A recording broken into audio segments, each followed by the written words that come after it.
First నేను Saturday అనుకోని Saturday వస్తున్నా అని చెప్పా. ఆహా. సరే రాండి అని. కానీ నేను సాటర్డే పోకుండా సండే చెప్పకుండా వెళ్ళా. చెప్పకుండా వెళ్తుంది ఆ వేరే వాళ్ళ ఇంట్లో వేరే అబ్బాయితో చూస్తూ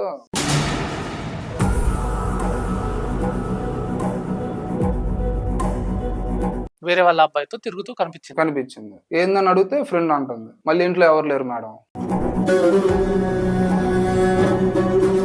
అవును, సడన్లీ వెళ్ళి అలా పోతే ఇంకా వాళ్ళ ఇంట్లో ఉన్నారు. నేను హాఫ్ అన్ అవర్ ఆగిన తర్వాత వెళ్ళా, డోర్ కొట్టా ర్యాండమ్ గా. అయితే అబ్బాయికి ఏంది బాడీ మీద షర్ట్ లేదు.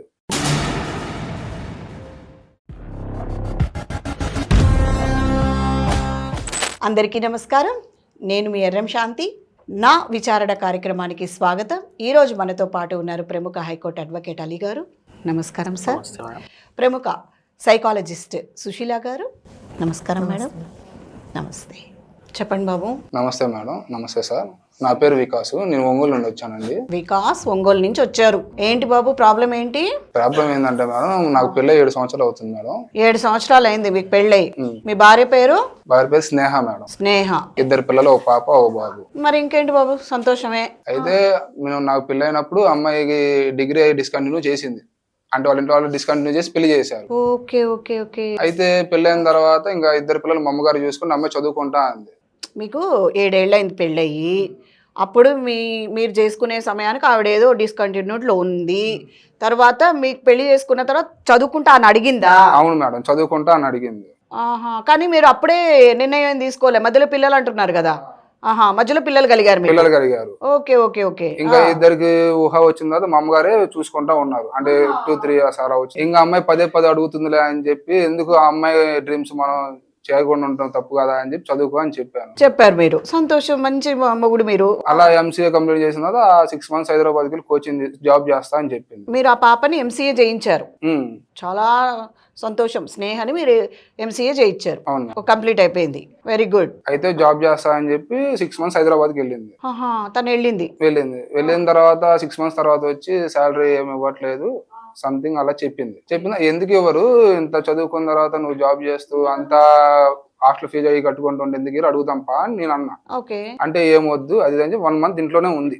మీతో ఉంది. ఉన్న తర్వాత ఐటీ కోర్స్ ఒకటి తీసుకుంటాను, సాఫ్ట్వేర్ సంబంధించింది. దాంట్లో ఇన్కమ్ బాగా వస్తుంది అని చెప్తే 30-40 వేలు పెట్టి కోర్సులో జాయిన్ చేయించాం. మళ్ళీ 2 months కోర్సులో జాయిన్ చేయించిన తర్వాత 1 month తర్వాత ఏంది, ఎవరో హైదరాబాద్ నుంచి ఫోన్ చేశారు మీకు. ఫోన్ చేసి ఇట్లా స్నేహ వాళ్ళ హస్బెండ్ అయినా మీరు మాట్లాడేది, ఆమెకు జాబ్ వచ్చింది పంపియండి, మంత్లీ ఎంత శాలరీ అని సంథింగ్ చెప్పారు. సూపర్ మంచిదే కదా సార్. సరే అని చెప్పి ఏందమ్మా ఇంట్రెస్ట్ అయినా అది ఇది అంటే వెళ్తాను అది ఇది అంది. సరే వెళ్ళిన తర్వాత ఏంది, మా ఇంట్లో వాళ్ళు అంటున్నారు ఇంకా ఆడే షిఫ్ట్ అవ్వచ్చు కదా. నేను అనుకున్నా ఇంకా అమ్మాయి జాబ్, మా ఇంట్లో వాళ్ళు మొదటి నుండి వద్దులే ఇంకా 2 పిల్లలు ఉన్నారు కదా జాబ్కి ఎందుకులే అని అన్నారు. సరే ఏముందిలే, ఆమె జాబ్ హైదరాబాద్ సిటీ అంటే మన పిల్లలకు కూడా ఇంక భవిష్యత్తు ఉండదులే అని చెప్పి ఆమె వెళ్ళి సెటిల్ అయిన తర్వాత చిన్న మేము వెళ్ళొచ్చు అనుకుని పంపించేసాను. నేను వెళ్ళి చేస్తా ఉన్నాను. వారంగా ఒకసారి 10 days ఒకసారి నేను చూస్తూ వచ్చేవాడిని. ఇంతకుముందు సడన్ గా ఏంది రావద్దు అన్నట్టు, అంటే వద్దులే ఏమొస్తావు అన్నట్టు మాట్లాడుతుంది మిమ్మల్ని. అక్కడికి ఏం వస్తారులే నేను ఉండే చోటుకే అంటా ఉంది. శాలరీ వస్తా పడుతుంది అంటే పడుతుంది, ఖర్చు అయిపోతుంది అంటే రివర్స్ నన్ను అడుగుతుంది. పాపం మీరు పంపించారు, జాబ్ లో జాయిన్ అయింది, ఇక్కడ డబ్బులు వస్తున్నాయి కానీ ఆవిడకే సరిపోతుంది అంటే మళ్ళీ మిమ్మల్ని అడుగుతుంది. సర్లే అసలు చూద్దాంలే అని చెప్పి ఇట్లా వెళ్ళాను చెప్పకుండా. ఓకే. ఫస్ట్ నేను సాటర్డే అనుకోని సాటర్డే వస్తున్నా అని చెప్పా. సరే రాండి అని. కానీ నేను సాటర్డే పోకుండా సండే చెప్పకుండా వెళ్ళా. చెప్పకుండా వెళ్తుంది ఆ వేరే వాళ్ళ ఇంట్లో వేరే అబ్బాయితో చూస్తూ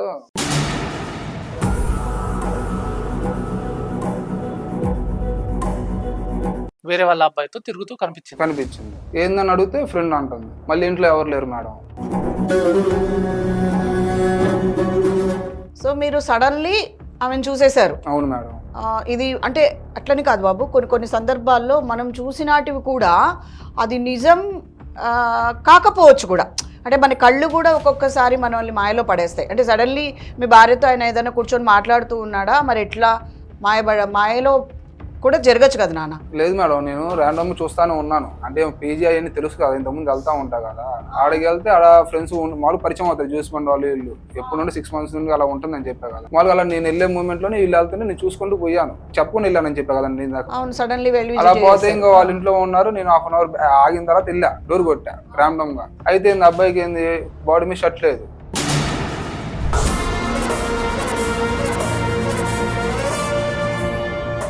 ఇంకా ర్యాండమ్ గా మాట్లాడుతున్నారని ఎలా అనుకోవాలి మేడం? ఎలా అనుకోవాలి సార్? ఏమ్మా స్నేహ? నమస్తే మేడం. నమస్తే. నమస్తే సార్. ఏంటిదమ్మా నీ భర్త అక్కడ కూర్చొని ఉన్నారు, ఆయన అన్ని వివరాలు చెప్తున్నారు, ఏంటిదమ్మా ఇదంతా? ఇద్దరు పిల్లలు తల్లివి.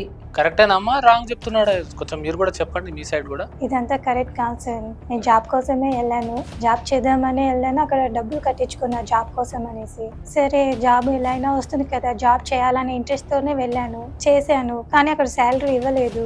జాబ్ చేసావు కానీ శాలరీ ఇవ్వలేదు. అక్కడ కూడా చీటింగ్ చేసేది కొంచెం. సరేలే అనేసి నేను ఇంకా ఇది కాదని చెప్పి వేరే జాబ్కి వెళ్ళా, అక్కడ కూడా ఏమి ఇవ్వలేదు శాలరీ. కానీ మేడం, స్నేహ ప్రాబ్లం శాలరీ కాదు కదా మేడం, లైఫ్ ప్రాబ్లం ఇది. ఒక అబ్బాయితో చూశానని చెప్తున్నాడు మీ ఆయన, అదేంటి వాస్తవమా కాదా? అది వాస్తవం కాదు మేడం. వాస్తవం కాదు మరి బాబు. అబ్బాయి తోటి నువ్వు రూమ్ లో ఏం చేస్తున్నావు అమ్మా? అది కూడా వేరే వాళ్ళ రూమ్ లో, హాస్టల్లో ఉండాల్సిన అమ్మాయివి. నిజాలు చెప్పండి అమ్మా, ఏమైంది? మీరు అసలు జాబ్ జాయిన్ అయ్యారా? శాలరీ ఎందుకు ఇవ్వలేదు? అక్కడ కూడా చీటింగ్ జరిగింది సార్, ఇవ్వలేదు. చీటింగ్ అంటే మరి మీరు ఏం చేస్తారు? సబ్బులేక కూర్చున్నారా లేదా కంప్లైంట్ ఇస్తారు అనుకున్నాను సార్. 3 months 2 months చూసాను, ఇస్తారు అనుకున్నా కానీ ఇవ్వలేదు. సరే ఈ జాబ్ కాకపోతే ఇంకో జాబ్ ట్రై చేద్దాం అనుకున్నా. సరే ఇస్తారనే ఇంట్రెస్ట్ తోనే ఇంకో కొంచెం మూవ్ ఆన్ అయ్యాను, వాళ్ళు ఇవ్వలేదు. అయితే సరే, మీకు శాలరీ ఏమి ఇవ్వలేదు, మీరు కంప్లైంట్ కూడా ఇద్దామని మీరు ఊరుకున్నారు. కానీ ఈ విషయం మీ హస్బెండ్తో చెప్పాలి కదా, మీరు ఎందుకు చెప్పలేదు? నా కోసం చాలా కష్టపడారు కదా సార్, అందుకే నేను చెప్పలేకపోయాను, అందుకే చెప్పలేదు. సరే చెప్పలేకపోయారు, మరి అక్రమ సంబంధం ఏందమ్మా? మీ హస్బెండ్ వచ్చేసి చూసాడంట కదా, ఇంట్లో వేరే అబ్బాయి షర్ట్ లేకుండా ఉండడం, మీ ముందు వేరే అబ్బాయి షర్ట్ లేకుండా తిరుగుతున్నాడంటే మీరు అతనితో ఎంత క్లోజ్గా ఉన్నారన్న విషయం తెలుస్తుంది. అబ్బాయి ఎవరమ్మా? అక్రమ సంబంధం ఏం లేదు సార్. తమ్ముడా అమ్మా? లేదు సార్, అలా అక్రమ సంబంధం ఏం లేదు సార్. సరే స్నేహ, సార్ అడిగేది ఓకే, మీకు ఎవరున్నారు? మీ కజిన్ ఉన్నాడా? ఎవరున్నారు? షర్ట్ లేకుండా అంత తిరగాల్సిన అవసరం ఏముంది ఇంట్లో? ఆ అబ్బాయి ఎవరు అని అడుగుతున్నారు. తమ్ముడా, అన్నయ్యనా, కజినా, ఎవరో ఒక రిలేషన్ ఉంటేనే అట్లా షర్ట్ లేకుండా ముందు తిరుగుతారు. లేదంటే బాయ్ ఫ్రెండే అయి ఉంటాడు, లవరే అయి ఉంటాడు. ఇన్నే ఆప్షన్స్ అడుగుతున్నారు కదమ్మా సారు. సార్ అతను మా కజినే సార్. కజినా? మీ ఫ్యామిలీ తరపున లేకుంటే మీ హస్బెండ్ ఫ్యామిలీ తరపున కజిన్ అవుతాడు? మా తరపునే సార్. మీ తరపున కజిన్ అవుతాడా? కరెక్టేనా సార్? సార్ వాళ్ళ తరపున కజిన్ అయితే నాకు తెలియదు అసలు, చుట్టాలు ఎవరు బయట ఎవడు. అవును, అది కూడా పాయింటే కదా. అవును మరి, అంటే 7 years పెళ్ళి అయిన తర్వాత చుట్టాలు ఎవరు బయట ఎవరు? అవునులేండి, కరెక్టే. మరి మా ఏమ్మా స్నేహ, వాస్తవమే కదా ఆయన చెప్పడం, వాస్తవమే కదా. కరెక్టే మేడం, ఆయనకు తెలియదు, మా దూరం కజిన్ వాళ్ళు మేడం. ఓ దూరం కజిన్ వాళ్ళ. సరే కజిన్ అనుకుందాం సార్. అయినా అంటే మీరు సపరేట్ ఉంటున్నారమ్మా, మీతో ఉండాల్సిన అవసరం ఆయనకేముంది? ఎంత కజిన్ అయితే మాత్రం మీతో ఎట్లుంటాడమ్మా ఆయన? వాళ్ళు ఇక్కడ హైదరాబాద్లో ఉంటారు మేడం, ఇక్కడ హైదరాబాద్ నాకు తెలియదు, కొత్త అని చెప్పేసి వాళ్ళ దగ్గర నేను వచ్చింది. ఇంకోటి, మీరు పీజీలో ఉండేవాళ్ళు, రూమ్ లో ఉండే అవసరం మీకేముంది? అండ్ రూమ్ లో ఉండేటట్టు మీ హస్బెండ్ కి ఇన్ఫర్మేషన్ ఇవ్వాలి ఉండే కదా. ఇంత చేసిన ఆయనకు నేను చెప్పలేకపోయాను సార్. అన్ని ఎలా విషయాలు చెప్పాలి, అక్కడ అన్ని టెన్షన్స్ పడుతుంటారు, నేను మనీ అడుగుతుంటాను కదా అప్పుడప్పుడు అనేసి ఇవన్నీ చెప్పలేకపోయాను మేడం. ఆయన మేలు కోరే చెప్పలేదు అనుకుంటున్నాను. అంటే ఇప్పటి వరకు మీరు కష్టపడి వచ్చారు, చదివించారు, పిల్లల బాధ్యత, ఇంట్లో బాధ్యత, ఇంకా మీరు సిటీలో ఉండాలంటే ఖర్చులు ఉంటాయని చెప్పి డబ్బులు అడుగుతున్నారని ఇప్పటివరకు చెప్పలేదు అంటున్నారు. అవును మేడం. కానీ మేడం అలా చెప్పకుండా ఉంటారా మేడం హస్బెండ్ అన్నాక? అంటే ఇంకా ఒక్కొక్కసారి తను అక్కడ ఆల్రెడీ పిల్లలు ఉన్నారు, వాళ్ళ చదువులు ఏంటి, ఇంట్లో వాళ్ళ పరిస్థితి ఏంటి, అది ఆలోచించుండొచ్చు. మేబీ చెప్పకపోతుండొచ్చు, ఎందుకంటే తను అక్కడ హ్యాండిల్ చేసుకుంటుంది కాబట్టి అది నో ఇష్యూస్. సరే మేడం, చెప్తే ప్రాబ్లం అవుతుందని చెప్పలేదు, ఇప్పుడు చెప్పకపోయినా ప్రాబ్లం అయింది కదా మేడం. అదే అసలు ఏంటి అన్నది మనకు తెలియాలి మేడం, అది తెలిస్తే దాన్ని బట్టి మాట్లాడొచ్చు. చిన్న అపార్థం చేసుకుంటున్నాను మేడం, అంతే. అతను మా కజిన్. అపార్థం చేసుకుంటున్నారు మీ భర్త, ఆయన మీద మీకు చాలా ప్రేమ ఉంది. సో మీ స్నేహ తప్పేం చేయలేదు అంటున్నది బాబు, ఎవరో జస్ట్ రిలేటివ్ అంటుంది, వాళ్ళకి ఏదో తెలియదు కాబట్టి ఇంట్లో వచ్చి ఉంది అని అంటుంది. మేడం రిలేటివ్స్ అంటే ఇప్పుడు మీరు అడిగినట్టే ఇట్లా కజిన్ అనుకుందాం, ఒక నిమిషం అనుకుందాం. అనుకున్నప్పుడు ఇట్లా ఊరు నుండి కజిన్ వచ్చాడండి, వెళ్ళి మాట్లాడేసి వస్తా అని చెప్తే ఎవరేమంటారు మేడం? అవునా కదా మేడం? అవును. 1 second. మరి స్నేహ, ఒకసారి ఎదురుగా కూర్చున్న మీ ఆయనతో మనసు విప్ప మాట్లాడమ్మా. బాబు మీరు నేను మాట్లాడమ్మా. స్ట్రైట్ ఆమెను అడగండి, మాట్లాడరా? ఎందుకు మాట్లాడవు బాబు? ఇప్పుడు ఇప్పుడు అబ్బాయి ఎవరో నేను పూర్తి ఎంక్వైరీ తీసుకున్న తర్వాత ఇడదాకా వచ్చాను. ఓకే, ఇప్పుడు నా ముందే ఇప్పుడు మీకు అబద్ధం చెప్తుండే, ఇన్నాళ్ళు నేను ఏమవుతో ఉన్నానంటే నాకే అసహ్యం చేస్తాను. అంటే ఇప్పుడు ఏదున్నా నువ్వు కొంచెం అడిగితే కదా ఏదైనా తెలుస్తుంది. నువ్వు చూసాను అంటున్నావు కానీ అది ప్రూఫ్ ఏంటి మరి? మనం ప్రూఫ్ ఏంటంటే గట్టిగా మాట్లాడితే ఆమెనొట్టునే చెప్పొచ్చు మేడం. ఆడపిల్ల అని చెప్పి ఒక మాట అనలేము, ఒక చేయలేము. ఇప్పుడు అదే ఇంట్లో వాళ్ళ ఇప్పుడు ఈ వీడియో ఇక్కడ దాకా వచ్చినప్పుడు అందరికీ తెలిసింది, నేను కాదనట్లా. ఆడదాకా రాకూడదు అని చెప్పి ఎన్నిసార్లు అడిగాను. ఇప్పుడు మీకు ఎలా చెప్పింది స్టోరీలు నాకు అంతే చెప్తుంది. ఇంకా చూసి చూసి చూసి విసుకెత్తి నేను ఎడదాకు. 2 పిల్లలు ఉన్నారు మేడం, 2 పిల్లలు ఉన్నారు సార్ వెనకాల. ఏదైనా కూడా మనం ఒకటి చెప్తున్నామంటే దానికి బలమైన ప్రూఫ్ అనేది కావాలి. బలమైన ప్రూఫ్ ఉంటేనే నిందలు వేయొచ్చు. ఇప్పుడు ఎవరో అబ్బాయి, ఆమె ఏమంటుంది, దూరం నుంచి రిలేటివ్ అని అంటుంది, దూరం నుంచి కజిన్ అని చెప్తుంది. సో ఇలాంటి సందర్భంలో అతను బాయ్ ఫ్రెండే అని మీరు ఏదైతే చూపించడానికి మీ దగ్గర ప్రూఫ్ ఉండాలి కదా. ఇప్పుడు food delivery T-shirt, food delivery bag బయటే ఉంది. సరే అని చెప్పి నేను చూసిన తర్వాత వాడు నన్ను చూసేసి నన్ను నెట్టేసి మరీ బ్యాగ్ అని బండి తీసుకుని వెళ్ళాల్సిన అవసరం ఏంది కజిన్ అయితే. ఇప్పుడు కజిన్ అనుకుందాం ఒక నిమిషం, రాండి అన్న కూర్చోండి, ఏం సంగతి, ఎలా వచ్చా చెప్పకుండా వచ్చారు, ఏం సడన్ గా వచ్చారు, సడన్ సర్ప్రైజ్ అని అడగారు, నన్ను తోసేసి వెళ్ళిపోవటం ఏంది. అవును, అది కూడా కరెక్ట్. మరి అయ్యన్న ఆ మిమ్మల్ని చెప్పట్లేదు మీరు ఏంటమ్మా మరి ఆయన అడిగేదానికి కూడా సమాధానం చెప్పు. మరి ఇప్పటి వరకు నువ్వు ఏదో అంటుంటే నేను సరేలే తన కష్టాన్ని తను ఆలోచించింది, ఇబ్బంది పెట్టకూడదు కదా అన్నట్టుగా చెప్పలేదేమో అని నేను అనుకుంటున్నా.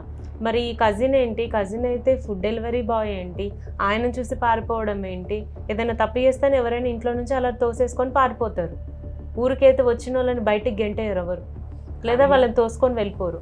కానీ ఒకటి నిజాలు మీరు ఇక్కడ చెప్తేనే మాకు అర్థమవుతుందమ్మా. ఎందుకంటే ఆల్రెడీ ఇది ఇక్కడ దాకా వచ్చింది మ్యాటర్, మీ ఇంటికాడ లేదు, ఇంటి నుంచి బయటకు వచ్చిన మ్యాటర్, ఇప్పుడు ఇక్కడ నుంచి ఇంకో చోటుకి వెళ్తుంది మ్యాటర్. అందుకే మీరు ఏది ఉన్నా క్లియర్గా చెప్తే మేము తనని అర్థమయ్యేలా మేము వివరిస్తాం, మీకు కూడా హెల్ప్ఫుల్ అవుతుందమ్మా.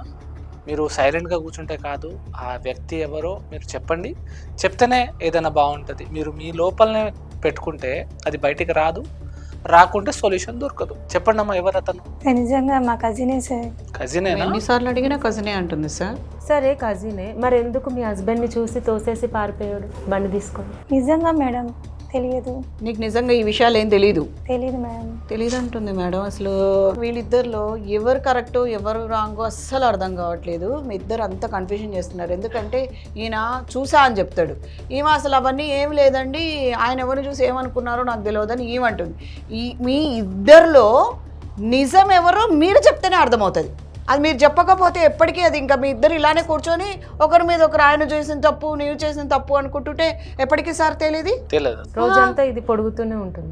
మరి ఏంటమ్మా స్నేహ, ఏంటి సంగతి? ఇప్పటిదాకా మేడం అయినా నేనైనా సార్ అయినా ఆడపిల్లవి, నువ్వు అది చేసి ఉండవు అని నమ్మకంతోనే నార్మల్గా అడిగాము. కానీ ఆయన షర్ట్ లేకుండా చూసిన దానికన్నా ఎక్కువగా అసలు ఆయన అడుగుతాడన్న భయంతో తోసేసిపోయాడు. చూసావా? అందులో నువ్వు డెలివరీ బాయ్ అంటున్నాడు, అక్కడ ఫుడ్ బ్యాగ్ ఉందని చెప్తున్నాడు కదా మేడం, క్లారిటీ చెప్తున్నాడు కదా. ఏమ్మా ఏంటి సంగతి? ఇప్పుడు ఏం మేము సీసీ ఫొటోస్ తీపిచ్చి తెప్పించిందాక తెచ్చుకోకు, చెప్పాలి. నువ్వు నోరు విప్పకపోతే అర్థం కాదు. మిమ్మల్ని నమ్మి హైదరాబాద్ దాకా తీసుకొచ్చి ఒక జాబ్ చేస్తుంది, నా భార్య నా ఫ్యామిలీకి సపోర్ట్గా ఉంటారు, 2 పిల్లలు కదమ్మా మీకు. మీరేందమ్మా ఇలాంటి పనులు చేస్తున్నారు? పెళ్లి కానీ అమ్మాయిలు చేసినా కూడా ఏదైనా అనుకోవచ్చు, పెళ్ళయింది, పిల్లలు ఉన్నారు, భర్త ఏం తక్కువ చేసిండు మిమ్మల్ని? అది చెప్పండి, ఏం తక్కువ, ఏదైనా విషయంలో తక్కువ చేసిండా? మిమ్మల్ని నమ్మి ఇంత దూరం పంపించి మిమ్మల్ని ఒక స్థాయికి తీసుకెళ్దాం, ఒక ఉమెన్ ఎంపవర్మెంట్ అంటాం కదా మేడం, అలా మీకు సపోర్ట్ చేద్దామని తను ఇంత చేస్తే మీరు చేసే మోసం ఇలా ఉంటుందా హస్బెండ్కి? చెప్పండమ్మా స్నేహ, ఏంటిదంతా? గిల్టీ అనిపించట్లేదా? మీరు నిజాలు చెప్పండి అమ్మా. సరే తప్పు మనిషితోటే అవుతుంది, మీరు నిజం ఏందో చెప్తేనే కదా లీగల్గా ఏం జరుగుతుందో మేము చెప్పగలుగుతాం. అందులోనూ నువ్వు అసలు ఒకటి ఆలోచించడం లేదు. ఇక్కడ నువ్వు ఆడపిల్లవి, సిటీకి వచ్చి ఇలా ఇరుక్కుపోయావు. నువ్వు గనక ఇప్పుడు తనతోటి ఏదున్నా కూడా చెప్పకపోయినా, ఇప్పుడు మా ముందు ఏదున్నా మాట్లాడకపోయినా ఇక్కడ భవిష్యత్తు ఎవరిది నాశనం అవుతుంది? నీ భవిష్యత్తు. నీ భవిష్యత్తుతో పాటు ఇంకొకరి జీవితం నాశనం అవుతుంది, నీ పిల్లల జీవితాలు. ఏం చేద్దాం అనుకుంటున్నావు? వాళ్ళందరినీ చెప్పు. అమ్మా స్నేహ, ఎమోషనల్ అవ్వడం కాదు ఇక్కడ అవసరమైంది, నిజాలు తెలియాలి, అప్పుడే మేము మీకు హెల్ప్ చేయగలుగుతాం. అమ్మ ఏడిస్తే ఏది కూడా పరిష్కారాలు అంత ఈజీగా తుడిచిపెట్టుకుపోవమ్మా. కొంచెం నువ్వు ఒక్కసారి ఆలోచించాలి. నువ్వు కొంచెం నోరు విప్పగలిగితేనే ఇక్కడ అవన్నీ బయటకు వస్తాయి. దాన్ని బట్టి మేము నీ కోసం ఏదైనా మాట్లాడడానికి ఉంటుంది. చెప్పు స్నేహ, ఏంది మరి ఈ పనులు? స్నేహ ఏడుస్తే కాదు, చెప్పు మరి. నువ్వు ఏడుస్తున్నావు, నేను చెప్పుకోలేకుండా నేను బాధపడాల్సి వస్తుంది నీ వల్ల. చెప్పండి అమ్మా, మీది కూడా ఒక వీక్ పాయింట్ ఉంటుంది, ఇలాంటి తప్పు చేసినందుకు ఏదో ఒకటి ఉంటుంది కదా, అదేందో చెప్పండి మాకు. ఇప్పుడు కన్నా నువ్వు వాళ్ళ సార్ వాళ్ళకి చెప్తావా లేదా నేను చెప్పమంటావా? నిజంగా నేనేం తప్పు చేయలేదుగా సార్. ఏమంది సార్? అమ్మా నిజంగా నేను తప్పు చేయలేదన్నా. ఇదేంది సార్? ఎవరున్నా ఏందమ్మా ఇది ఎక్కడా? ఏం మేడం ఏం తప్పు చేయలేదండి కదా మేడం. ఈ ఫోటోలు మీ దగ్గర ఎలా వచ్చాయండి? నేను చెప్పా కదా సార్ వాడు పోతున్నాడు, ఇది ఇంట్లో నుండి బయట నుండి వచ్చినప్పుడు బ్యాగ్ బండి ఉందని చెప్పా కదా సార్. నేను ఎందుకని సేఫ్ సైడ్ నేను తీసుకున్నా బయట డోర్ కొట్టక ముందే. వాడు అదే బండి నెంబర్ కావాలంటే వాడిని పిలవండి అవసరం అయితే. వాడి నెంబర్ కొట్టుకుని వాడు తర్వాత నేను ఫాలో అయ్యి వెళ్ళాను. చూడండి మేడం. వద్దు సార్, నేనైతే చూడలేను మేడం. నేను ఇంకా చూడలేను మేడం, ఇచ్చేసేయండి. ఇంత సీక్రెట్ ఫోటోలు మీకు ఎలా వచ్చాయండి God. మీ దగ్గర? అదే కదా సార్ చెప్తుంది నేను. ఏందమ్మా ఈ ఫోటోలు కూడా తప్పేనా? చెప్పండి అమ్మా, ఇప్పుడన్నా చెప్పండి ఏంది ఇది? తన దగ్గర ఫోటోలు ఉన్నాయి, వీడియోస్ ఉన్నాయి, ఏందమ్మా? నాకు ఆయనతో సుఖం లేదు సార్. సుఖం లేదా? అవును సార్. ఏ విధంగా అమ్మా? ఇంట్లో పిల్లలు, అత్త, మామ ఇవంతా నేను టార్చర్ భరించలేను సార్. ఏం టార్చర్ చేస్తున్నారు మీకు? ఏం టార్చర్ ఇస్తున్నారు ఇంట్లో? ఏం టార్చర్ చేస్తున్నావు నిన్ను? ఏమన్నా సుఖం లేదన్నా? సుఖం లేకుండా ఇద్దరిని ఎలా కన్నావు నువ్వు? అవును. చెప్పు. దానికి దీనికి సంబంధం ఎలా ఉంటది మేడం? సంబంధం లేదా? ఎలా ఎలా ఎలా అని మళ్ళీ నువ్వు అడుగుతున్నావు క్వశ్చన్. ఇప్పుడు 7 సంవత్సరాలు అంటున్నావు మీ పిల్ల, ఇంత పెద్ద పిల్లలు ఉన్నాక ఏందమ్మా వేరే వాళ్ళని చూసుకోవడం? అయినా మోసం చేయడానికి మనసు ఎలా వచ్చిందమ్మా మీకు? సార్ మనసు అనేది మారుతుంది సార్. మారుతుందా? ఆ కల్చర్ కి హైదరాబాద్ లో ఉండడం వల్ల ఒకరు పరిచయం అయ్యి అలా వాళ్ళతో తిరగడం వల్ల అలా నేను కూడా మూవ్ ఆన్ అయిపోయాను. కానీ దానికన్నా ముందు నువ్వు ఒక తల్లివి, ఒక అతనికి భార్యవి, ఒక అత్తమామకు కోడలివి అనేది ఏం లేవా నీ దగ్గర? నా దగ్గర ఆ లైఫ్ ఇష్టం లేదు మేడం. నాకు ఆ లైఫ్ ఇష్టం లేదా? మీ అమ్మ నాన్న నీకు బలవంతంగా పెళ్లి చేశారా? ఇష్టపూర్వకంగా చేశారు మేడం. మరి ఇంకేంటి? ఇష్టపూర్వకంగానే చేసావు. చేశాం, కానీ నాకు అక్కడ ఉండటం, మ్యారేజ్, ఇవన్నీ పిల్లలు, సంసారం చేయటం ఇవంతా నాకు నచ్చలేదు. అలాంటప్పుడు పిల్లల్ని ఎందుకు కన్నావమ్మా? 2 పిల్లల్ని. పెళ్ళి అయికనే కన్ఫ్యూజ్ అయింది మేడం, అందుకనే అలా. అంటే నీకు అక్కడ ఆ అతను కావాలి, ఇక్కడికి వచ్చాక ఇక్కడ కాలుగుణం, ఇక్కడ ఇతను కావాలా? ఏం మాట్లాడుతున్నా? ఒక వెకేషన్ లెక్క ఇంటికి వచ్చిపోతుంది. ఇంటికి వచ్చి పిల్లల్ని, భర్తని, అత్త మామల్ని, అమ్మ నాన్నల్ని అందరినీ కలిసి ఒక వెకేషన్ పూర్తి చేసుకొని నెక్స్ట్ మళ్ళీ వెళ్ళేసి అక్కడ సుఖపడుతుంది. అంటే నాకు చెప్పడానికి కూడా చాలా సిగ్గుచేటు అనిపిస్తుంది. ఇలాంటి మహిళల వల్ల చాలా మంది అమాయకులైన భర్తలు చాలా అంటే టార్గెట్ అవుతున్నారు మేడం. ఇప్పుడు వీళ్ళకి రెమెడీ కూడా ఏం లేదు మేడం. ఈవెన్ పోలీస్ స్టేషన్ కి వెళ్ళేసి నా భార్య ఇలా తప్పు చేసింది, వేరే వాళ్ళతో ఉంటుందని చెప్పినా కూడా పట్టించుకోరు. అదే ఒకవేళ ఇతని ప్లేస్ లో ఆమె ఉంటే ఫస్ట్ వెళ్ళి పోలీస్ స్టేషన్ లో కంప్లైంట్ చేస్తే 498A ఫస్ట్ పడేది. సరే, ఈ చట్టాల్లో కూడా నిజంగా కూడా అంటే న్యాయం ఎటువైపు ఉంటే అటువైపు ఖచ్చితంగా మాట్లాడాలి మనము. ఇక్కడ అన్యాయం అయిపోయింది ఇతనే కాబట్టి ఈ చట్టాల్లో కూడా మార్పు రావాలి సార్. ఎంతసేపు ఈ ఆడవాళ్ళు ఇట్లా ఉపయోగించుకునేస్తున్నారు. చట్టాల్లో మార్పు రావాలని ప్రతి ఒక్కరు కోరుకుంటున్నారు, మనం కూడా కోరుకుందాం. కానీ ఎప్పటికన్నా ఒక రోజు చట్టాల్లో మార్పులు వస్తాయి. మనం రీసెంట్ గా చూస్తే భార్యాభర్తల గొడవలలో ఒక భర్తని డ్రమ్ములేసి కాంక్రీట్ నింపింది కూడా రీసెంట్ గా వైరల్ అవుతుంది. భర్త చావుకి కారణమైంది ఒక వైఫ్, 32 నిమిషాల వీడియో తీసి కూడా చనిపోయాడు. ఇప్పుడు ఇలాంటి కేసెస్ లో నిస్సహాయ స్థితిలో ఈవెన్ పోలీస్ స్టేషన్ వెళ్ళినా కూడా కేసెస్ తీసుకోలేని తరుణంలో భర్త ఏం చేయగలుగుతాడు? ఖచ్చితంగా తన దగ్గర ఉన్నది ఒకటే ఆప్షన్, అదే ఇస్తాడు. ఏందమ్మా మీరు చేసింది చాలా చాలా తప్పు. నాకైతే నిజంగా చాలా బాధ అనిపిస్తుంది. మీరు మీ చేతులారా ఎటువంటి సుఖం కోరుకున్నారో అని మీ మనసుకు తెలుసు.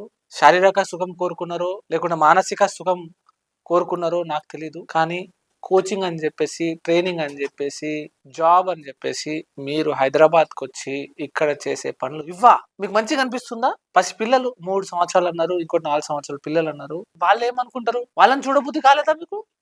వాళ్ళకి ఫుడ్ ఎవరు ఇస్తారు? వాళ్ళ బాగోగులు ఎవరు చూసుకుంటారు? నా కోసం ఆలోచించుకున్నా సార్ నేను, అంతే. దాని గురించి నేను ఆలోచించలేదు. అంతే, పిల్లల్ని అత్తమామల మీద వదిలేసావు. నీకు ఆయన ఫ్రీడమ్ ఇచ్చిండు, నీ భర్త నీకు ఫ్రీడమ్ ఇచ్చిండు, నమ్మి ఇచ్చిండు, అది పోగొట్టినావు. మేడం, ఇలా సిటీకి వచ్చి ఒక స్థాయిలో నిలబడతారు అని చెప్పి నమ్మి పంపించే భర్తలు ఎంతగా ఆలోచించాలో, ఇట్లాంటి ఆడవాళ్ళందరూ ఉన్నారు అని అనుకొని ఇంకా ఆడ జాతినే అంటారని మనం ఎంత ఆలోచించాలో. అంతే కదండి. అందులోని ఇప్పుడు తనకి తన తల్లిదండ్రులు తన ఇష్ట ప్రకారంగానే పెళ్లి చేశారు. భర్త తన ఇష్టాన్ని ఆలోచించి తన పిల్లల్ని తన దగ్గర పెట్టుకొని వాళ్ళ అమ్మ చేతిలో పెట్టి సిటీకి పంపించారు నమ్మకంతో. ఆ నమ్మకంతో ఈవిడ ఇక్కడికి వచ్చి ఇక్కడ తను చేసిన పని ఏంటి? నాకు సుఖం లేదు అనని ఎవరో దొరికితే అది ఎవరో తెలియదు కజిన్ అని చెప్పుకుంటా నువ్వు చేసేది జాబు లేదు, అక్కడ జీతం లేదు, నీ జలసాలు నువ్వు చూసుకున్నావు. అక్కడ పిల్లలాగము, ఇక్కడ మీ తల్లిదండ్రుల పేరు పోయింది, అక్కడ తన పేరు పోయింది, తన జీవితం పోయింది.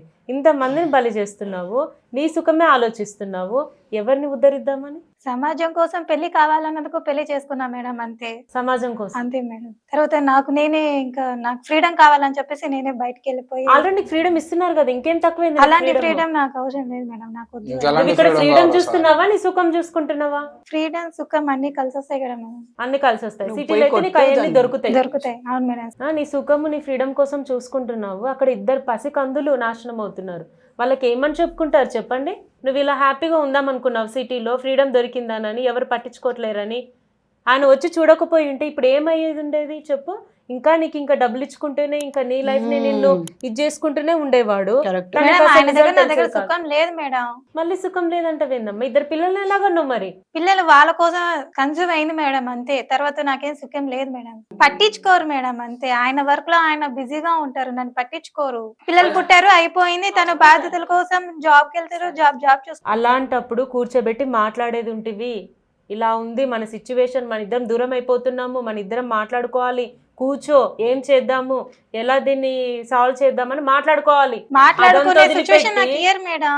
ఎందుకు జాబ్ జాబ్ ఇవ్వరు? జాబ్ జాబ్ అంటూనే వెళ్తారు. పిల్లల సంపాదన, పిల్లల కోసం, నీ జాబ్ కోసం అని చెప్పేసి దానికోసమే వెళ్తుంటారు కానీ నాకంటూ టైం స్పెండ్ చేయరు. అలాంటప్పుడు పిల్లల్ని కనుక్కుండా తనతో మాట్లాడుకొని డైవర్స్ తీసుకొని ఇంకా వేరే వాళ్ళని చూసుకునేది ఉంటే మరి ఇదంతేంటి? ఇప్పుడు బాగుందా పోనీ?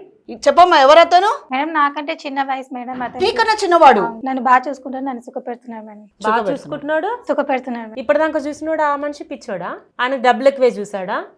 టైం వేస్ట్ చేసుకోవాలని ఇంట్రెస్ట్ ఉందా? నా కోసం టైం స్పెండ్ చేయలేదు మేడం అతను. సార్ ఆమె కన్నా చిన్న వ్యక్తిని పట్టుకొని ఆమె నువ్వు ట్రాప్ చేసావా, అతను ట్రాప్లో పడ్డాడా, అతను ట్రాప్ చేశాడా, ఆమె కన్నా చిన్న వ్యక్తితో ఎఫ్ఐఆర్ పెట్టుకుంది సార్. అమ్మా ఏందమ్మా, ఏం చేస్తున్నావమ్మా? నీకు అర్థమవుతుందా కొంచెమన్నా? ఎటు పోతుంది మేడం సమాజం? ఏమో అదే అదే కదా. అర్థం కాదు. కేవలం శారీరక సుఖం కోసం మీకన్నా చిన్నోని చూసుకున్నారా మీరు? ఎంతమ్మా అబ్బాయి వయసు ఎంత? 21, 21. మీ వయసు ఎంత? 32. అబ్బాయి నిన్ను బాగా చూసుకుంటున్నాడు అంటావు. అవును మేడం. బాగా కాదు మేడం, శారీరక సుఖం సుఖం భావిస్తున్నాడు, ఆ. హ్యాపీగా చూసుకుంటున్నాడు అంటే ఏంది అది అసలు? అసలు ఏంది మేడం, అసలు ఈ అమ్మాయి ఎన్ని సంవత్సరాలు ఈ అమ్మాయితో ఉన్నానని తలుచుకుని నాకు చెయ్యి అనిపిస్తుంది మేడం. ఇప్పుడు ఈ చదువుకోవడానికి ఇంత ఖర్చు పెట్టి ఇన్ని చేసి ఇప్పుడు నా ఫ్యామిలీ పరువు గానీ, నా పిల్లల భవిష్యత్తు గానీ ఏంది అసలు నాకేం అర్థం కావట్లేదు మేడం. దేనికన్నా పడి సావాలనిపిస్తుంది. అసలు ఏంది మేడం ఈ అమ్మాయి? నీకు చీదర అనిపించడంలో అతిశయోక్తి ఏం లేదు బాబు. నీకు చీదర కలుగుతుంది, కరెక్టే. సుఖం దొరకట్లేదు అన్న మాట ఏందో నాకు అర్థం కావట్లేదు ఇప్పుడు దాకా. మేము కూడా షాక్ లోనే ఉన్నాం బాబు. అది ఇప్పుడు నేను ఎవరికైనా చెప్పాలన్నా సిగ్గుచెట్టుగా ఉంది మేడం, ఏడుపు వచ్చేస్తుంది. ఆ మాట ఇప్పుడు బయటికి వెళ్ళి నాకు పిల్లలు నా అక్కడ సుఖం లేదని చెప్పి ఎవరు తగులుకుందని చెప్పాలా మేడం? అదే కదా.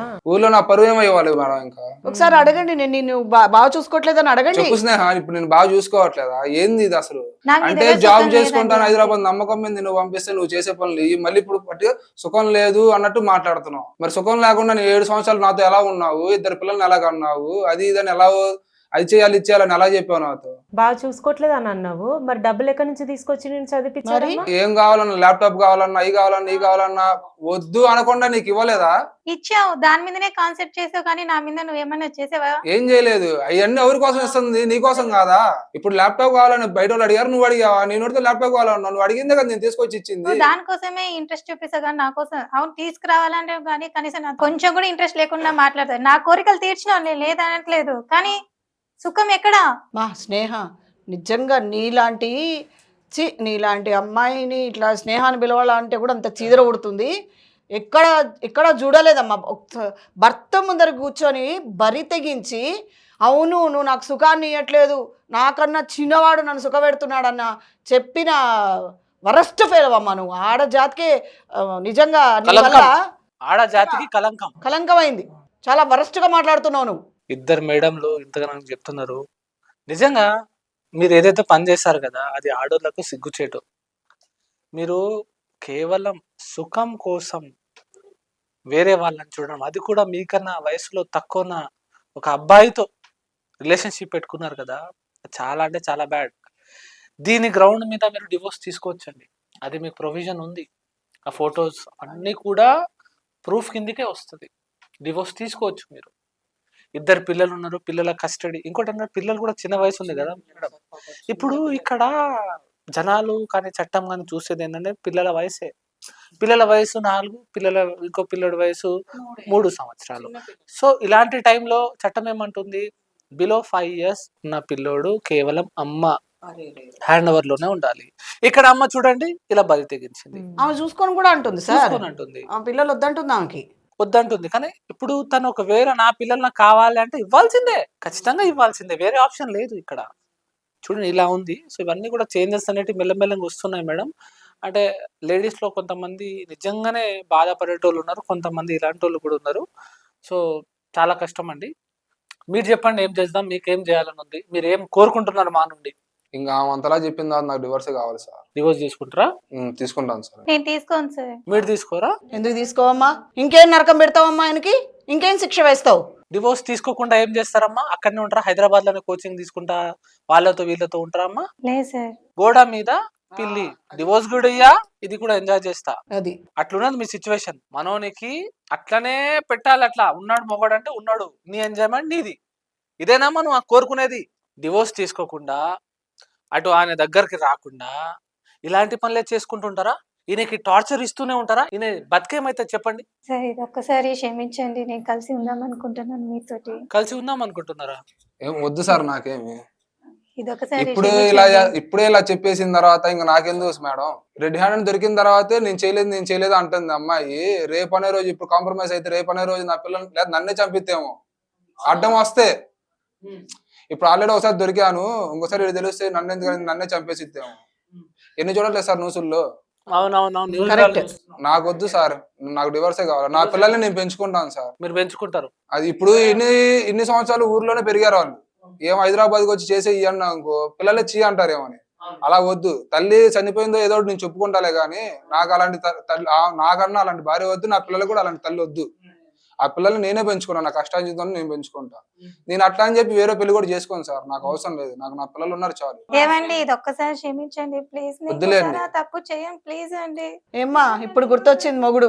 సుఖం కోసం 20,000 పిల్లలు 21 సంవత్సరం ప్లీజ్ అండి ఇది ఒక్కసారి క్షమించండి ప్లీజ్. ఇది ఒక్కసారి అర్థం చేసుకోండి. మీతోనే ఉంటాను, హైదరాబాద్ కి అసలు రానండి. ఎన్ని చెప్పినా కూడా ఇంకా నేను ఇదవ్వను మేడం, నాకు వద్దండి. అంటే ఆవిడ కూడా తప్పు చేశానని ఒప్పుకుంటున్నారు కదయ్యా. పశ్చాత్తాపం పొందుతున్నట్టుంది మేడం. ఎంత పశ్చాత్తాపం పెట్టినా ఇప్పుడు మీ ముందు నేను తప్పు చేశానని ఒప్పుకుందని మానసికంగా నా బాధ ఎవరికి చెప్పుకోవాలి మేడం? ఇప్పుడు నేను అన్నం తిన్నప్పుడు కానీ నిద్రపోయేటప్పుడు నాకు అయ్యే గుర్తొస్తాయి మేడం. అప్పుడు నేను మెంటల్ టచ్ నేను అవ్వాలి. ఆమె కళ్ళ ముందు తిరుగుతానే ఉంది, ఆమె తప్పు చేశానండి అని చెప్పింది, మళ్ళీ ఆమె పని ఆమె చేసుకునేది. ఆమె చూసినప్పుడు నాకు అయ్యే తప్పులు గుర్తొస్తాయి. అప్పుడు నేను ఎవరికి చెప్పుకోవాలి మేడం? అది కరెక్టే, కానీ వాస్తవానికి ఇక్కడ 2 పిల్లలు ఉన్నారు, వాళ్ళ భవిష్యత్తు కూడా వాళ్ళని నేను చూడాలి. చూసుకుంటా మేడం. ఇన్ని సంవత్సరాలు నేనే చూసుకున్నాను. ఇప్పుడు తల్లి దగ్గర హైదరాబాద్ లో వచ్చేవాళ్ళ మా ఊర్లోనే ఒంగోలు మా అమ్మ దగ్గర నా దగ్గర పెరుగుతున్నారు. తల్లి యాక్సిడెంట్ అయి చనిపోయిందని ఒక అబద్ధం చెప్తే వాళ్ళు ఇంకా అదే మాట నమ్మి నాకడ పెరుగుతారు మేడం. అయితే మీరు ఇక్కడ గ్రహించాల్సి ఏంటంటే తప్పు చేయడం తప్పే, కానీ ఆ తప్పును ఒప్పుకున్నది కదా, అది గొప్పతనం అండి. సో తనని ఒప్పుకున్నది, ఇంకోసారి చేయ అని చెప్తుంది. ప్రతి మనిషికి తప్పు చేసిన వాళ్ళకి ఒక ఛాన్స్ అనేది ఇచ్చి చూడాలండి. తప్పు తన వల్లనే అవుతుంది, తప్పు మనిషి వల్లనే అవుతుంది. ఒకసారి జరిగిపోయింది, ఒక్క తప్పుకే మీరు డివోర్స్ ఇస్తా అని చెప్పడం అనేది నాకైతే అంటే ఛాన్స్ అయితే ఇచ్చి చూడాలి కదా మేడం. మళ్ళీ కూడా రిపీటెడ్ గా జరిగితే అప్పుడు ఖచ్చితంగా యాక్షన్ తీసుకోవాలి మీరు. నేను ఒక్కసారి కూడా ఇవ్వదలుచుకోవట్లేదు సార్, మీరు అంది కరెక్టే, కానీ నాకు మనసు ఒప్పట్లేదు సార్. ప్లీజ్ అండి ఇది ఒక్కసారి చూడండి, అర్థం చేసుకోండి. అసలు హైదరాబాద్ కి రానండి, మీతోనే ఉంటాను అంటే అంటున్నాను కదండి. కొన్ని పరిస్థితుల వల్ల తను హైదరాబాద్కి రావాల్సి వచ్చింది. మీ భవిష్యత్తు బాగుండాలి, పిల్లల భవిష్యత్తు బాగుండాలని వచ్చింది. ఏదో మిస్టేక్ జరిగిపోయింది, తను ఇప్పుడు ఒప్పుకుంటున్నారు, నాది తప్పైందని ఒప్పుకుంటున్నారు. ఇప్పుడు పిల్లల భవిష్యత్తు గురించి ఆలోచించి ఒక్కసారి అవకాశం ఇవ్వండి, చూద్దాము కొన్ని రోజులు. అప్పుడు కూడా ఇదే బుద్ధి ఉంది ఇంకా మారట్లేదు అని అన్నప్పుడు అప్పుడు మీ ఇష్టం, డైవర్స్ తీసుకుంటారా ఏం చేస్తారన్నది అప్పుడు ఆలోచిద్దాం. సరే మేడం. అయితే ఒకటే మేడం, మీ ముందే ఒప్పుకోవాలి అమ్మాయి ఇంకా జీవితంలో హైదరాబాద్కి రాకూడదు, ఏ జాబ్ చేస్తానకూడదు, ఇంట్లోనే ఉండి ఇంట్లో పనే చేసుకోవటం, నేను తెచ్చింది తినాలా పెట్టింది ఉండాలా అంతే. నాకు అవి కావాలి ఇవి కావాలని అంటే మాత్రం నాకు వద్దు మేడం, మీ ముందే చెప్తున్నా. ఎందుకంటే మేడం సార్ ఇన్ని అవకాశాలు ఇచ్చిన తర్వాత ఇలా చేసింది అంటే ఇంకా ఈ కావాలని ఇస్తే మాత్రం ఇంకా కష్టమే కదా. తనేదో అవకాశం ఇచ్చాడు కదా అని అనేసి నా ఇష్టం తిరిగే నేను ఉండొచ్చు, మళ్ళీ ఇంట్లో నేను ఒక్కదాన్నే ఉంటాను, ఆయన డ్యూటీకి వెళ్తాడు, మా అత్తయ్య పట్టించుకోడు, పిల్లలు స్కూల్కి వెళ్తారు కదా, కానీ ఫోన్లు దొరుకుతుంది కానీ ఫోన్లలో చాటింగ్లు మాట్లాడము, ఫోన్లలో మనుషుల్ని వెతుక్కోవడము, ఇలాంటి వీడియోస్ ఇలాంటివి చేయడం మాత్రం చేయకూడదమ్మా. ఇంకోటి ఏంటంటే ఇక్కడ దాకానే క్లోజ్ కాదండి, మనం కూర్చొని ఒక మెమరాండమ్ ఆఫ్ అండర్స్టాండింగ్ అన్న అగ్రిమెంట్ అన్న ఏదైనా రాసుకున్న తర్వాత అది మీ దగ్గర పెట్టుకోండి. ఫ్యూచర్ లో మళ్ళీ ఈమె తప్పు చేస్తే ఆల్రెడీ తప్పు చేసినట్టు ఒప్పుకున్నట్టు రాసిన ఈ ఒప్పంద పత్రంతో పాటు మళ్ళీ తప్పు చేసుకున్న ప్రూఫ్ ని బట్టి మీరు కోర్టుకు ఎక్కండి. అప్పుడు ఖచ్చితంగా మీకు న్యాయం అనేది దొరుకుతుంది, దాంట్లో ఎటువంటి సందేహం లేదు. కానీ ఒక్కసారికి మేడం చెప్తున్నారు కదా, ఇలా మాట వినండి, ఒప్పుకోండి, దగ్గర పిలుచుకోండి.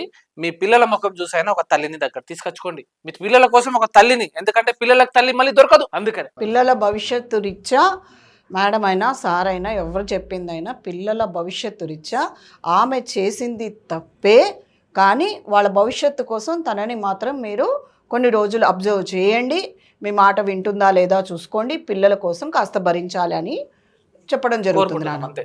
ఓకేనా?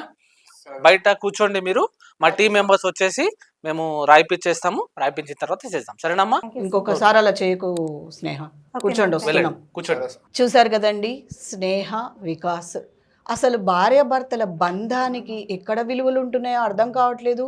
అసలు భార్యను నమ్మి భర్త పంపించాలంటే అనుమానం, భర్తను నమ్మి భార్య పంపించాలంటే అనుమానం. ఎందుకంటే వీళ్ళు ఇద్దరూ కూడా వేరు వేరు చోటల్లో ఉంటే ఇంకెవరో ఒకరు వచ్చి కనెక్ట్ అయిపోతున్నారు. ఇలా ప్రతి సంసారంలో కూడాను ఎఫైర్స్ ఇలా కొనసాగుతుంది సార్. ఇట్లాంటి సిచ్యువేషన్స్లో ఒకటా రెండా సార్, ఆమెకి 2 పిల్లలు స్నేహకి, అయినా 2 పిల్లల మీద ప్రేమ లేదు, అత్తమామలంటే భయం లేదు, భర్త అంటే ఒక గౌరవం లేదు. ఇవన్నీ వదిలిపెట్టేసుకొని స్నేహ లాంటి అమ్మాయిలు, నాట్ ఓన్లీ స్నేహ, ఇలాంటి అమ్మాయిలు సొసైటీలో చాలామంది తయారవుతున్నారు. అసలు వాళ్ళకి మనం ఏమని చెప్పగలుగుతాం, ఇంకెంతని చెప్పగలుగుతాం? అంటే మేడము, ఈ కేసు అనేది, ఇలాంటి కేసెస్ నేను చాలా చాలా డీల్ చేశాను ఇంతకుముందు కూడా. హస్బెండ్స్ 1 సైడ్ డివోర్స్ కూడా వేసుకుంటున్నారు. ఎట్లా అంటే రీసెంట్గా నేను చూసిన కొన్ని కేసెస్లలో వైఫ్ తన 10th క్లాస్మేట్ తోటి ఒక 3 సార్లు జంప్ అయిపోయింది. 3 టైమ్స్. 2 పిల్లలు ఉంటారు. వైఫ్ ఫస్ట్ టైం జంప్ అయిపోయి అతనితోటి 1 మంత్ ఉంటుంది. హస్బెండ్ వాళ్ళ అడ్రస్ తెలుసుకొని వెళ్ళేసి తనని పట్టుకొని వస్తాడు. మళ్ళీ సెకండ్ టైం వెళ్ళిపోతుంది. సెకండ్ టైం వెళ్ళినా కూడా మళ్ళీ పట్టుకొస్తాడు. థర్డ్ టైము పిల్లల్ని వదిలేసి వెళ్ళిపోతుంది. ఫస్ట్ టైం సెకండ్ పిల్లల్ని అట్లా, థర్డ్ టైం పిల్లల్ని వదిలేసి వెళ్ళిపోతుంది. వెళ్ళిపోయినా కూడా హస్బెండ్ వెళ్ళేసి రామ్మంటే రాదు. దాని తర్వాత లవర్ ప్లస్ వీళ్ళ భార్య ఎటో వెళ్ళిపోతారు. వెళ్ళిపోయిన తర్వాత ఏమవుతుందంటే హస్బెండ్ ఇంకా 1 సైడ్ డివోర్స్ చేసిండు. సమన్స్ సర్వ్ చేయాలంటే అడ్రస్ లేదు. ఇప్పుడు తన జీవితం అటు డివోర్స్ కూడా దొరకలేదు. టైం చాలా కన్జ్యూమ్ అవుతుంది. 2 పిల్లలు ఉన్నారు. పిల్లల్ని చూడడానికి ఒక తల్లి లేదు. ఇద్దరిని అట్లా, అంటే అలాంటి సిచ్యువేషన్స్ చాలా మంది మగవాళ్ళు కూడా ఫేస్ చేస్తున్నారు. సో ఒకటి నేనేం చెప్తున్నానంటే, ఎవరైతే హస్బెండ్స్ భార్యలని కోచింగ్ సెంటర్లకు కానీ లేదా జాబ్స్ కన్నా దూర ప్రాంతంలో పెట్టిన వాళ్ళు కొంచెము ఈ కేసు వల్ల అయినా కొంచెం కాషియస్ అవ్వాలి. ఒకసారి వాళ్ళ భార్యలపై ఒక నిఘా పెట్టాలి. వాళ్ళు మీతో సరిగ్గా ఉంటున్నారా, లేదా మోసం చేస్తున్నారా, లేదా వేరే ఇతరరీత్యా ఏదైనా పనులు చేస్తున్నారా అనేది ఒక నిఘా పెట్టుకునే అవసరం ఎంతైనా ఉంది. అంత బ్లైండ్గా భార్య మీద ట్రస్ట్ చేయకూడదు, అలాగని భర్త మీద కూడా ట్రస్ట్ చేయకూడదు. అండ్ ఎవరైనా భార్య కానీ భర్త కానీ అనైతిక సంబంధాలు, ఇల్లీగల్ రిలేషన్షిప్, అక్రమ సంబంధాలు లాంటివి కంటిన్యూ చేస్తే ఖచ్చితంగా ఎక్స్ట్రా మెరిటియల్ ఎఫైర్ గ్రౌండ్తో వాళ్ళు డివోర్స్ తీసుకునే ఛాన్సెస్ ఉంటాయండి. అలాగే అసలు వికాస్ లాంటి భర్తలు పాపం వాళ్ళకన్నా వాళ్ళ భార్యలు మంచి చదువుకొని ఒక స్థాయిలో ఉండాలని, తను జాబ్ చేస్తుంటే తినే అంత ఆనందపడిపోవాలని భార్యను నమ్మి పంపించడం. అసలు పాపం వికాస్ అంత మంచి పిల్లోని పెట్టుకొని తనకన్నా ఏజ్ చిన్నవాడితో అఫైర్ పెట్టుకొని, ఇలాంటి వాళ్ళకి ఇంకా ఇంతకన్నా అసలు మనం తిట్టడానికి కూడా తిట్లు లేవేమోనండి అసలు. ఇలాంటి అమ్మాయిలకి లేదు, ఇలాంటి అమ్మాయిలు నమ్మి పంపిస్తున్న అబ్బాయిలకు అసలు మనం ఏం చెప్పగలుగుతాం మేడం? అయితే మేడం, ఇదంతా విన్న తర్వాత నేను ఒకటి చెప్పదలుచుకున్నాను. ఇంతకుముందు పెద్దవాళ్ళు ఏంటంటే చదువులు లేని సమయానికి, అంటే ఆ కాలానికి ముందు తల్లిదండ్రులు కూర్చోబెట్టి ఆడపిల్లలు కానీ మగపిల్లలు కానీ, తండ్రి మగపిల్లలకి, తల్లి ఆడపిల్లలకి ఏమని చెప్పేవాళ్ళంటే 10 మందిలో ఎలా ఉండాలి, ఆడపిల్ల పద్ధతిగా ఎలా ఉండాలి, ఏమేమి నేర్చుకోవాలి అని కొన్ని మోరల్స్ నేర్పించేవాళ్ళు. ఇప్పుడు ఏమవుతుందంటే చదువుకుంటున్నారు, స్కూల్కి వెళ్తున్నారు, సబ్జెక్టు పరంగా మాత్రమే నేర్చుకుంటున్నారు తప్ప అసలు మోరల్స్ అనేది నేర్చుకునేటువంటి టైము తల్లిదండ్రులు ఇవ్వట్లేదు, ఇటు స్కూల్లో ఇవ్వట్లేదు. నా తరపు నుంచి నేను చెప్పేది ఏంటి అంటే, అట్లీస్ట్ ఈ మోరల్స్ అనేది ఒక ఫ్యూ పాయింట్స్, లేకపోతే ఒక 5 minutes లేదా ఒక 10 minutes పిల్లలకి కొంచెం నేర్పించాలి. చదువుకుంటున్నారు, ఆ మాత్రం తెలివి లేదా అని అందరం తిడుతున్నాం కానీ చదువుకునే వాళ్ళకి మోరల్స్ ఎవరు నేర్పిస్తున్నారండి? ఆ టైం ఎవరు కేటాయిస్తున్నారు? కొంచెం ఇది ఒక్కటి ఆలోచిస్తే మాత్రం దీనివల్ల ఆ మోరల్స్ కనీసం స్కూల్లో కానీ లేదా వాళ్ళ ఇంటి దగ్గర కానీ నేర్చుకుంటే కొంచెం తెలుస్తుందేమో, ఇలా చేయకూడదు, ఇలా ఉండకూడదు అని ఒక ఇంగింత జ్ఞానం అనేది వీళ్ళు తెలుసుకుంటారేమో అని నా ఉద్దేశం. సో తెలుసుకోవాల్సింది ఏంటి అంటే, సంస్కృతి సాంప్రదాయాలు తల్లి తండ్రి చెప్పుకుంటూ పెంచాలి. ఏ స్కూల్స్లోనో ఇంకెవరో చెప్పిస్తారో అనుకునేది అదొక అపోహ. మీ పిల్లల్ని మీరు శ్రద్ధగా పెంచుతూ శ్రద్ధగా వాళ్ళకు కొన్ని మాటలు నేర్పించాలని మేమందరం కోరుకుంటున్నాం. నమస్కారం.